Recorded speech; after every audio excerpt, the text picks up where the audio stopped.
everybody, it's Dr. Volk. Last time on Andro Dunos, we shot across the moon, and we took some fights to some alien menaces through the invading alien force. This time we're in, I'm not sure if we're in an alien right now. Well, the stage actually said alien, so we might actually just be in a giant alien right now. Be in a large alien ship. Could be a mothership, if they have, like, multiple motherships, if the mothership doesn't just refer to, like, the single head command center. They could have multiple, I don't know. But, yeah, the walls are moving, so it's breathing. Might as well go ahead and fire this off, because we were probably gonna die anyway, even if I couldn't dodge. So there's really no point in saving it for later, because I'm gonna lose it anyway if I die, so might as well.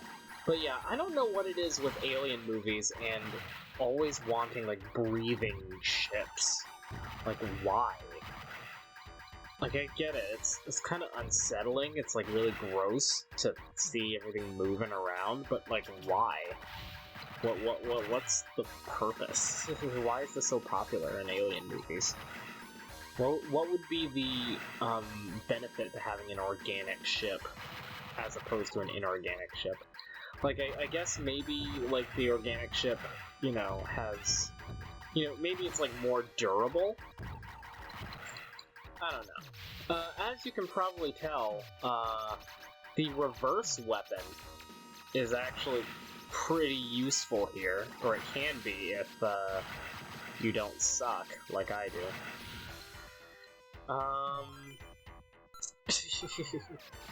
Just a couple continues, don't worry about it. But yeah. Yeah, or it could just get hurt. That works.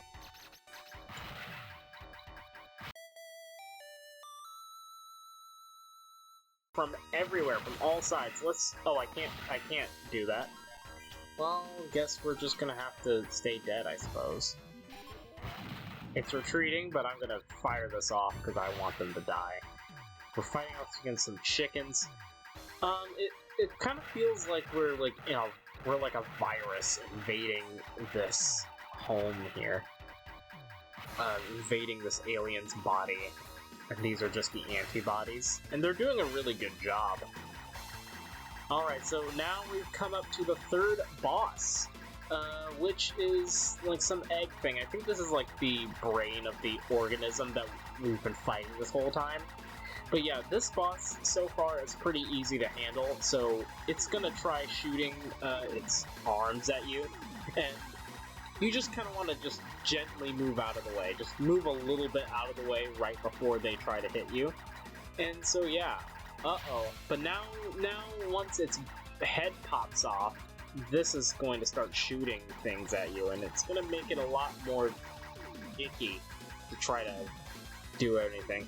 You don't want to stay in one place for too long, because even when the arms are gone, there isn't really a designated safe spot. There aren't really designated safe spots in any bit of this game. But that's okay. We're not going to worry about it. Because the boss is already done. Oh yeah, only 4 minutes in. Stage clear. Nicely done. Look what I can do. I can actually just hop behind here. This ship equals these amounts of points.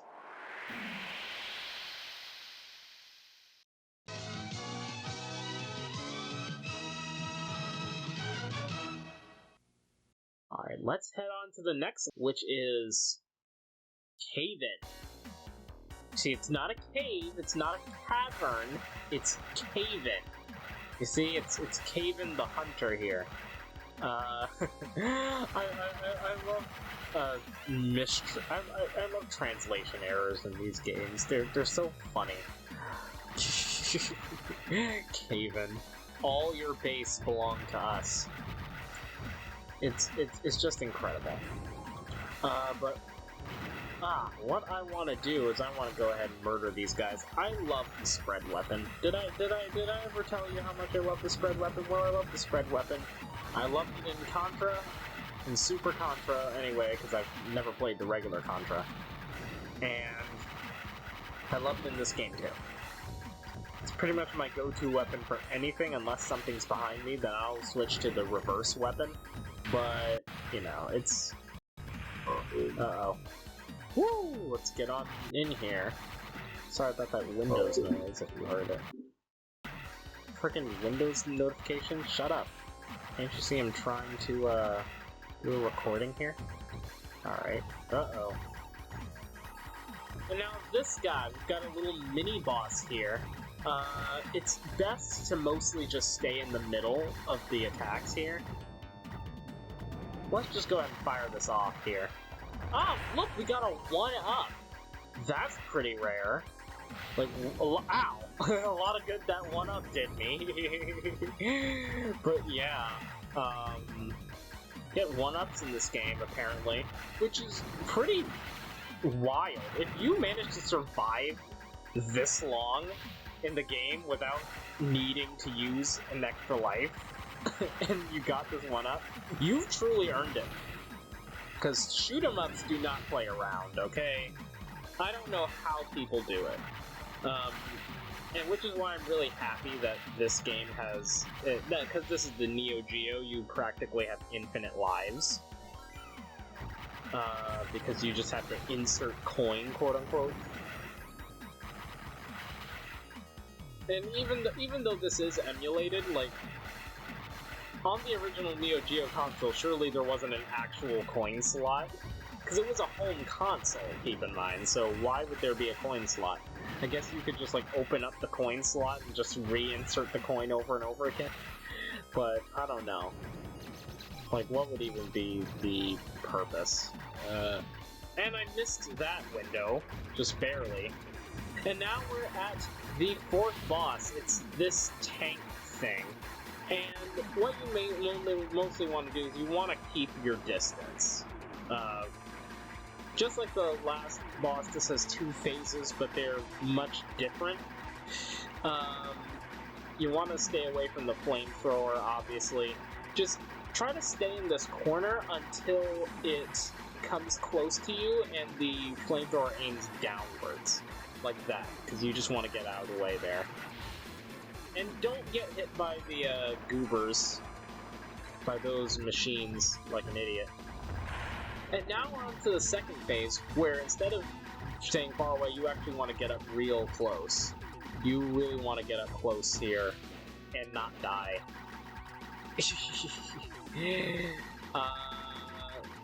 This isn't really a blind spot, because some projectiles will actually come down here, like that one, and can still hurt you. But this is still the safest place to be. And also, you really want a pro controller for this game. Fantastic! Let's go! You know, I've beaten 2 levels in this game, but we're only 8 minutes in, so I think I want to go further. Just one more. I've only practiced those first 2. So we're now at stage 5, the Meteorite. So now we're outside, finally, from the asteroid belt. I have not practiced this level beforehand, so I have no idea what's going on. This is just going in completely blind now. So we're facing off against chunks of this Meteorite. Uh-oh. I think I just want to go around this one and die. That's what I could do. I could just die. Normally with these old games, at least nowadays, I used to not, but nowadays I like to practice some of these older games, the levels in these older games before playing them, just so that I can breeze through the game pretty easily, because with these older games, most people don't really want to see people struggle to play them. At least nowadays, not anymore. The struggle is sometimes really fun, and, you know, as a connoisseur of Let's Plays, I do find it funny when the Let's Players struggle. to play the game. Only with commentary, though. If it's not with commentary, then you know, you don't want them to struggle at all. Oh wow, it's an actual backwards fight, so we do need to use the reverse weapon just to do anything. That's weird. That is weird. Okay, so now it's in front of us.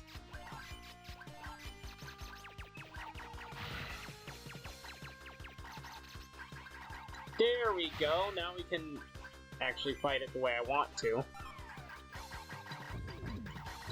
Are you the boss? Is this Meteorite the boss? I think it is. No, it's not. It's just a mini-boss. Ah, I'm afraid I wasn't able to kill it, but that's alright. Let's drop that down. I wish there were some enemies underneath there so I could crush them, because I love crushing enemies with obstacles. You put it in my way, and now I'm using it to destroy you. How do you like that, bucko? Yeah, that's too much.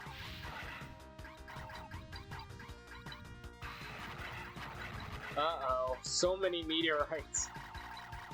I wasn't able to kill it in time. That's fine.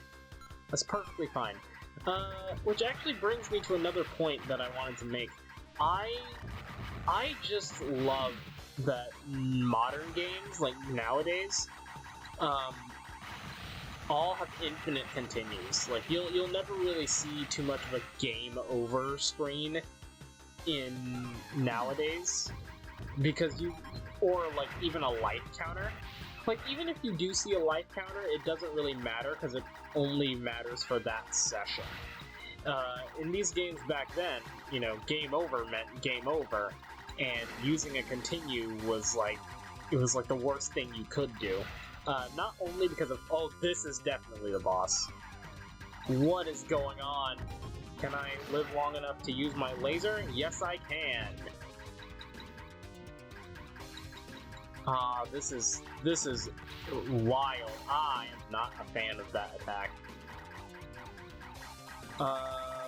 You know, because back then, you know, with point culture, and I think that's what it's called. Anyways, I call it point culture. I don't think there's actually a name for it. But, and the fact that continues were limited, using up a continue is like the worst thing you could do, because you would lose all your points, and you would end up dying.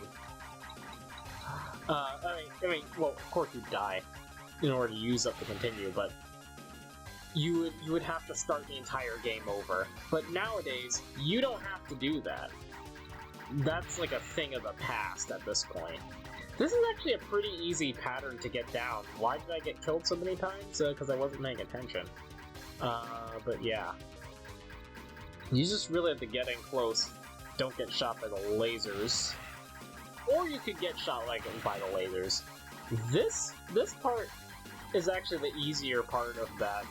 The harder part is dodging the laser guys here. Let's see if we can dodge them this time. Haha, yes! I've discovered a strategy. Don't get hit by the missiles. That's the best strategy there is. This boss, actually not that difficult. There we go! It is kind of long, though. I guess because it has such a lot of health. It has such a lot. It is a lot of health.